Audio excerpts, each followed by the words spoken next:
Yo guys, Justin Jaynes with the 10-7 here, and I'm here to talk about the greatest UFC bantamweight of all time. And I'm not talking about Dominic Cruz. I'm not talking about Aljamain Sterling. I'm not even talking about TJ Dillashaw. I'm talking about the machine, Merab Dvalishvili. Guys, here are my top 3 reasons why Merab is the greatest bantamweight of all time. Reason number 1, Merab has the toughest style for anybody in the bantamweight division, having an unlimited gas tank.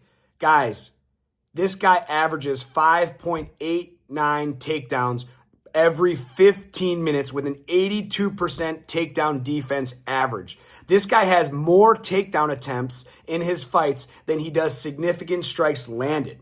When he's fought high-level kickboxers like Marlon Moraes, he can dictate where the fight goes. If he wants to keep it on the feet, he can keep it on the feet. But as you saw, Marlon getting the best of him on the feet, he was able to adjust and take Marlon down. Guys, anybody at any division that can dictate if the fight is on the feet or on the ground has a substantial advantage over his opponent. You know, not even just against high-level kickboxers. He's demonstrated this up against some of the best wrestlers in the division or in the world. I'm talking about Henry Cejudo, an Olympic gold wrestling champion, and he had his way with him. Guys, when he fought Peter Yan, he had 49 takedown attempts, only landing 11. So the mentality of Merab to keep going and keep battling for those takedowns, he's just unrelentless. And anybody he faces is going to feel that kind of pressure. And because he has such a great gas tank, from the first round to the third round to the fifth round, he has an unrelentless pace that cannot be matched in the UFC. As number 2, why the machine is the greatest bantamweight of all time. Currently, he is on a 12-fight win streak. That is the longest win streak in the bantamweight division. Guys, a lot of people don't know this. Merab started his UFC career off in 2017, and in his debut, he lost a split decision. And then he goes back and he gets choked out by Ricky Simmons by a guillotine.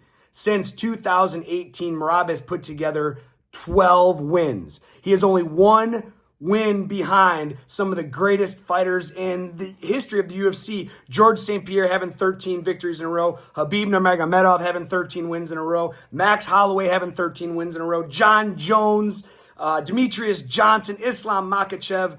Guys, not only do I think he is going to get to 13 wins, I think he's going to surpass all these great fighters. I really don't think there's anybody in the division that can hold a candle to him. Think about it. Merab was on the brink of being cut from the UFC, starting his career off 0-2, and since then, he's persevered through, again, the brink of being cut to becoming a UFC champion and the greatest bantamweight of all time. As moving on to my third and final reason for why the machine is the greatest bantamweight of all time is because he has the most impressive resume in the history of the bantamweight division. Guys, I just talked about how he's on a 12-fight win streak. Now, talk about some of the guys he's beat. 5 out of his last 6 opponents are UFC champions, and the 6th being the most recent against Umar Nurmagomedov, who was 18-0 coming into the bout.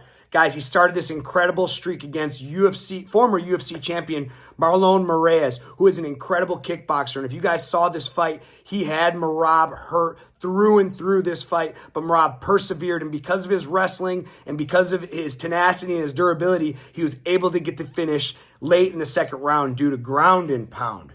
Now you go on to the next fight, Jose Aldo. Guys, not only is this guy a kickboxing phenom, his takedown defense is incredible, and Merab made it look easy against arguably one of the greatest featherweights of all time. Moving on to the next guy, beat Peter Yan. As I mentioned before, he had 49 takedown attempts in the Peter Yan fight.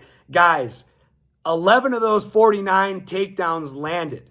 So, you know, he's essentially only got 1/5 of his takedown attempt, but going back to the cardio, going back to the relentless pace, guys, he's just going to be tough to beat. Going on to arguably the greatest decorated wrestler that the UFC has ever seen, Henry Cejudo.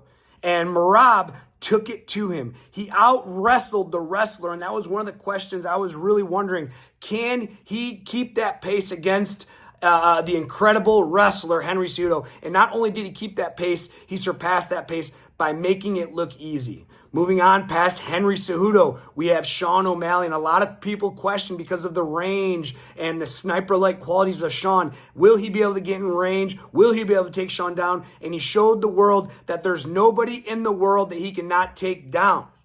Guys, then he goes up against Umar Nurmagomedov, who's not a UFC champ, but he was a huge prospect coming in at 18-0. It was a really close fight, guys, as you saw over the weekend. But as always, Merab, with the relentless pace, was emoting during the fight. He was having a great time. He hurt Umar on his feet. He beat him in the wrestling exchanges. He was talking trash to Khabib during the fight.